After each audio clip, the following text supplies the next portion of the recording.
Welcome to the Contractor Success Forum. Today we are talking about 6 ways to improve the return on your investment of your construction company. At the Contractor Success Forum, we discuss financial strategies for running a more profitable, successful construction business. And we have in our 2 corners today, or 3 corners, we have Wade Carpenter with Carpenter and Company CPAs. And in one of the other corners, we have Stephen Brown, McDaniel Whitley Bonding and Insurance Agency. And in the other corner, we have Rob Williams, me with Irongate Entrepreneurial Support Systems. So today, the topic is about how do you improve your return on your investment? I just want to make a profit. What are you talking about, return on investment?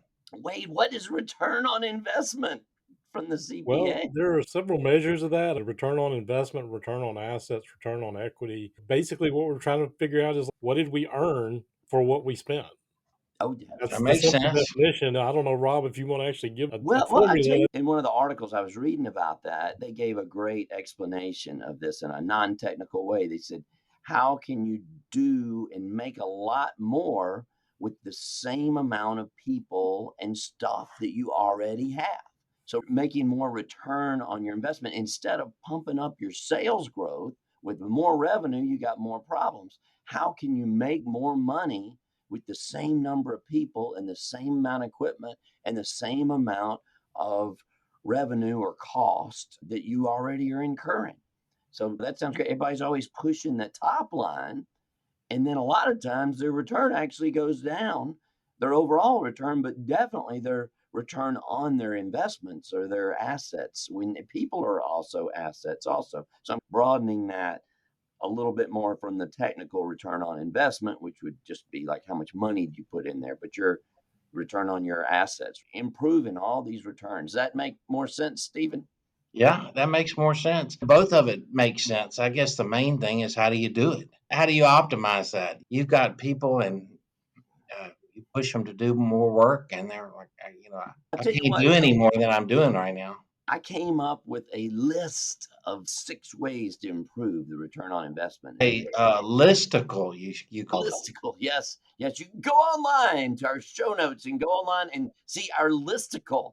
So number 1 on our list is, and this seems so obvious, but track your average gross margins on your jobs. I wasn't even going to put that in there. Originally, my list was 5, and then it came to 6 because, in meeting with some other people, they're people that are big contractors that are not really even looking at that. You'd be surprised. So first thing, if you want it to improve, track it. So track your average gross margin. We like to make between 20 and 30% average on our gross profit margin.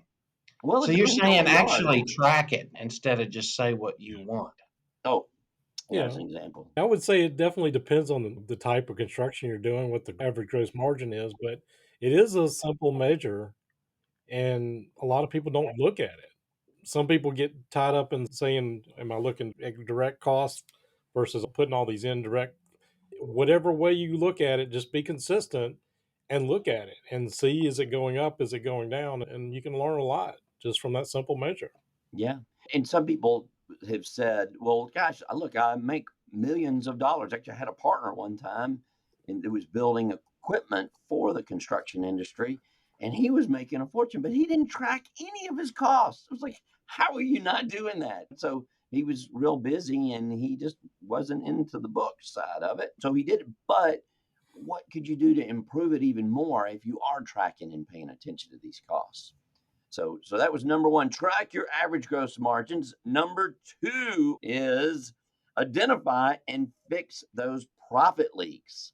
So what does that mean? The profit leaks are the number 1 for me were estimating mistakes. The big jobs, I got scared to death. So make sure you're getting your job cost estimates right. Do a good job on those. And then your change orders. That was probably my other place. You got to charge for those things, track them, don't just get the jobs built. I think I was guilty of wanting to just do more and more and get that revenue number up. And we'd have change orders out on the jobs, and sometimes I'm like, just do it. Just get it done. I don't have time to mess with this thing. Just get that done. So you got to charge for those things. And on some of these jobs, they just keep adding up. And if we had had a simple process, we probably would have made a lot more change orders, but we didn't have that process. So tighten up that leakage of your profit. Anything else on that, guys? Just a couple other things. We could talk about that for a long time too, but just simple things like having very clear instructions to your guys of what you're doing so you don't have to go back and redo work or things like that. Making sure they have what they need on the job and not have to make 20 trips to Home Depot to go get something. Those little things can add up. I know you're going to talk about time later on in this list, but those things can add up and kill your profits. Yeah, they could. Because the next thing on the listicle is your agreements, which is very closely related to this. Make sure your agreements, you're upfront, not just change orders, that you're charging for them. It depends on the type of the contractor. So some people won't get into this as much, but there are a lot of things that we do, especially if you're closer to the customer end rather than a subcontractor, but charging for the design, charging for the estimating, charging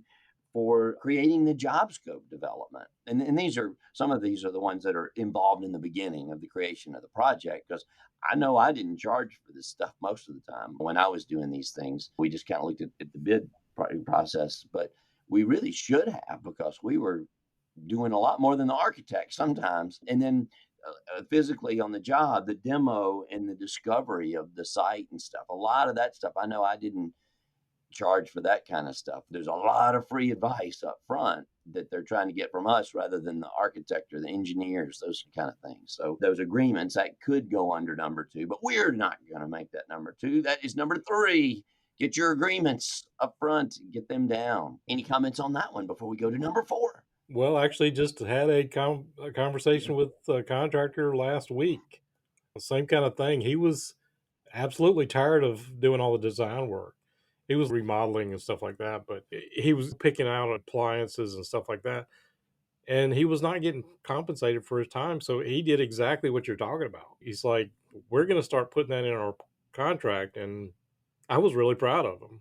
Yeah. One other strategy to that, though, is maybe if you're not actually doing it in the contract, have a designer or somebody that you partner with. I definitely see that in the bigger houses, in the residential and the commercial. You definitely see, because the architects usually have somebody on staff, a design person in house. But make sure that you've got that in there. We had an engineer, we're talking about the site development and the discovery.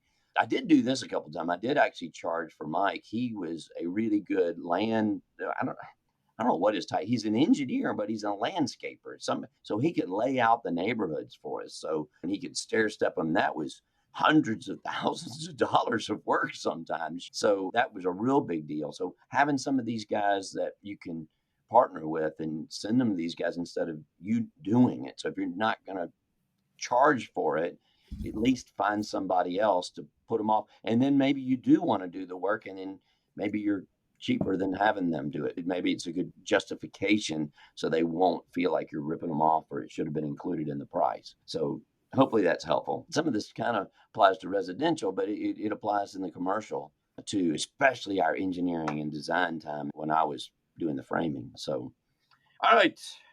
That was number 3, get your agreements. Number 4, job mix management. That's a lot like what we have already been talking about. So what kind of jobs are you doing? Look at your jobs, write them down, and look at your margins and stuff on them, and start focusing on those jobs that you're familiar with. But when you're doing these, don't just look at the direct cost. Look at the cost of your office. Look at the time that you're spending. Like in our last example, that should cost money. Your time is valuable as well. That's not just sales. I think we just chalk that up to sales time, but that's not. That's a value that you're doing. So put all those indirect costs, because that can really clobber you. How about that, Wade? I know that's a big topic for you. Oh, yeah. Well, segmenting your jobs and slicing and dicing any way you can. If you don't have the job costing, number one, I would say definitely get that in there. But slicing and dicing, and even if you're in doing the same, say you were doing commercial office build outs, and you had some that were 25,000 versus 100,000 versus, I don't know, 500,000 different revenue levels, you probably find that one of those levels you're making more money than the other. Different industries, it could be the same type of industry, but different owners. So Yeah. slicing and dicing them can tell you worlds of things about where you should be putting your time, where maybe you shouldn't be, estimating jobs that you shouldn't take. Yeah. Yeah. Yeah. Don't forget that familiarity with the job really saves you a lot of money. I think contractors don't value themselves enough in realizing that if they've done a job, that's a big asset that you have to get that return on that. So it's going to take you a lot less time. You may not see it in the direct job cost, but on your overhead and your time and the time that you could have been spending to get another job or focusing on the other items in the listicle to save money instead of learning these new jobs. You already know it. Your systems and processes, your direct job cost is probably going to go down as well because you're familiar with it. So that familiarity, I know we keep talking about it, so I won't say the word sweet spot because we say that so much. So I didn't say get that sweet spot because Wade, we talk about the sweet spot a lot, don't we? Oh, did I say that? So anyway, Segmenting.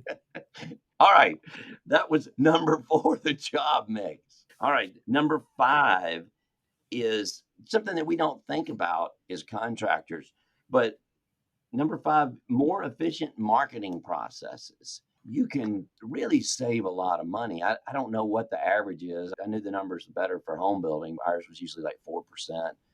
Our marketing budget. Some people it's more. In the commercial thing, we may not call it marketing, but that's that bidding process. We get that process up front. You may not see it as a line item. It may be, your payroll. You might call it admin, or you might call it sales because you might have an efficient process that you're doing or inefficient process. It's probably what not to do is advertising everywhere and just throwing money at all those things. How many people paid for yellow page ads for an extra 10 years? I ran into somebody the other day that said this year they got rid of their yellow page ad charge. That's still a charge. you know, what are all these things that we do? So find something that you're efficient at and then do as much as you can in that area before you start spreading it out into all these other things. I always felt like I should have a little bit here, a little bit there. And so I was getting no good return off of any of them rather than putting all my eggs. Well, you don't want to put all your eggs in one basket sometimes either, but it can be more efficient. Well, as you're branding yourself and you're marketing yourself, a really slick website that showcases, sometimes you have to spend some money on professional photography, especially when you have a project that you're really proud of. It's architecturally beautiful that took a great deal of skill.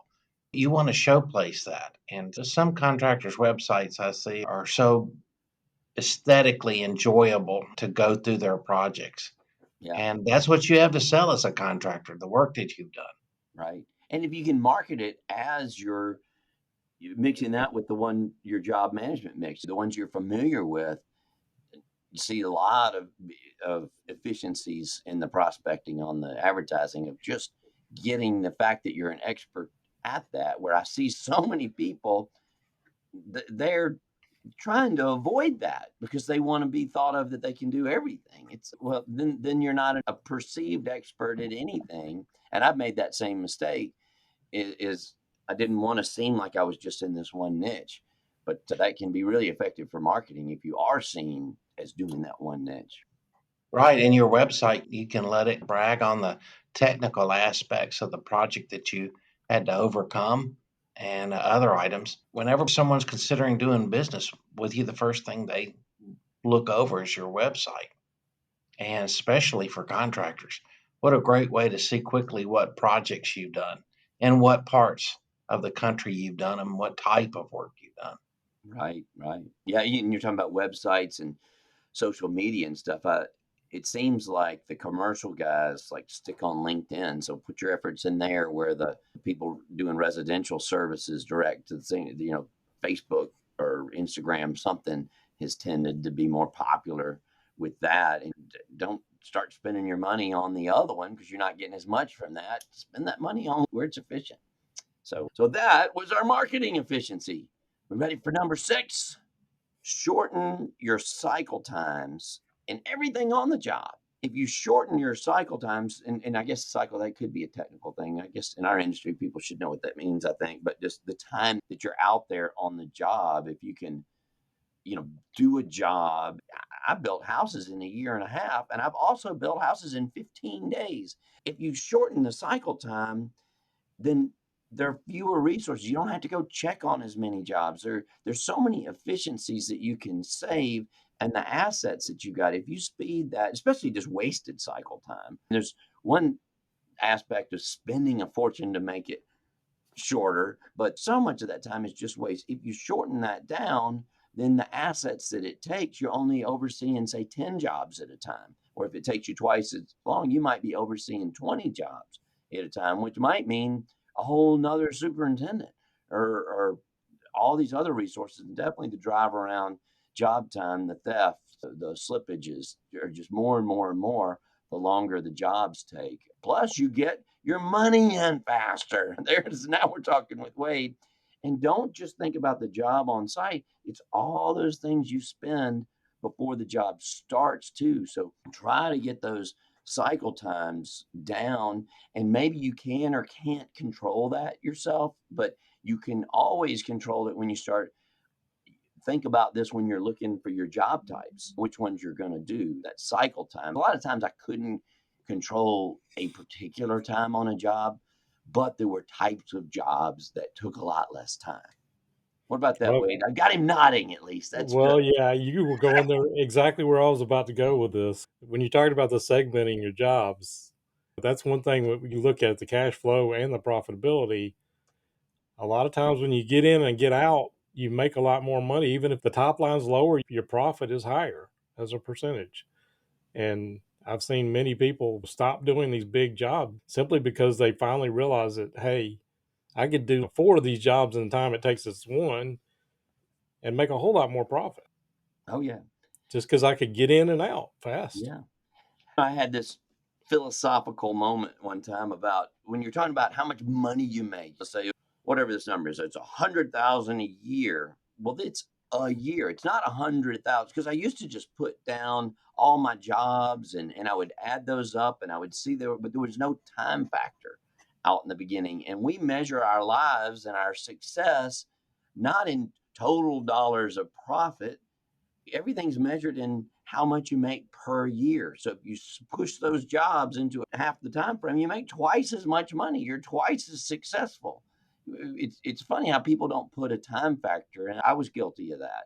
I just didn't think about the timing of the money is how we measure our success. So I don't know if that makes any sense. Was that a little too philosophical? No. All right. So any bonuses here? Well, I was going to throw something out, and I'm not sure. It's more of a rant. I don't know. Let's rant. Let's rant on this. Okay, well, so just kind of got to set the stage because I had a meeting with a contractor last week, last Friday. And this guy I had met at a trade organization, Joe, probably more than 5 years ago. And we talked over the years. I've given him all kind of free advice. And back in 20, he came to me and said, okay, I want to try to do something. I've been trying to do all this on my own and I'm still frustrated.